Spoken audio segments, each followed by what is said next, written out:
Ang pagkain ba ay laging masarap? Sana lahat masarap, no? Sana all. So para malaman ang sagot, please follow All About Foods and Resto Qatar. Ito po si Miles, ang inyong F&B QA and trainer. So balikan natin ang tanong, ang pagkain ba ay laging masarap? Trending kasi ito ngayon. So, para malaman kung ang pagkain ba ay masarap, dapat dumaan muna ito sa food testing. Ano ba ang food testing?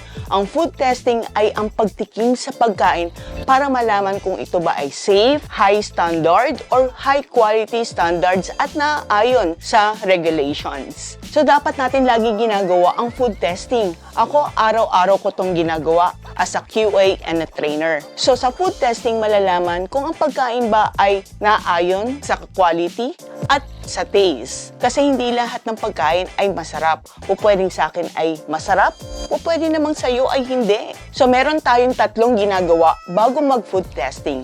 Number 1, ito ang paglilinis ng palate. Ano ba ang palate? Meron tayong tinatawag na hard palate at ang soft palate. Ito yung sa roof ng mouth. Kasi ito yung makakaapekto sa panlasa ng pagkain. So, bago tayo mag-food testing, 30 minutes, huwag ka munang kumain, o kaya huwag ka munang magnigarilyo, o kaya bawal ka muna mag-toothbrush. Sa pinaka-easiest way na ginagawa ko sa paglilinis ng palate ay ang uminom ng tubig.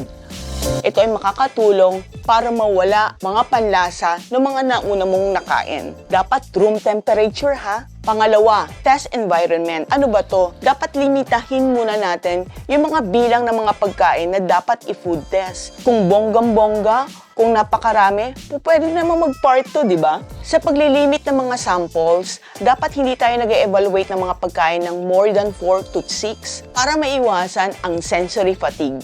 Okay, ang pinakalas sa test environment, huwag tayo magre-rely doon sa mga sinabi ng mga kaibigan natin, kamag-anak. Ang pinakalas sa food testing at napaka-importante ay ang food safety. Dapat ang pagkain, kung mainit, mainit. Kung malamig, ay dapat malamig. So alamin mo ang temperature bago ka mag-food test. So sa susunod ha, ang ating topic ay bakit nga ba pumipikit kapag nag-food testing? Kasi isa rin tong trending na usapan eh. Pumipikit na akala masarap. So ito pala ulit si Miles, ang inyong F&B QA and trainer. Gawin natin ang simpleng kwentuhan ay maging makabuluhang usapan. So may tatlong paraan para sa food test. Bago tayo, please follow. Ay, ulitin natin nan. Kasi napasan ako, dinagdag ko eh.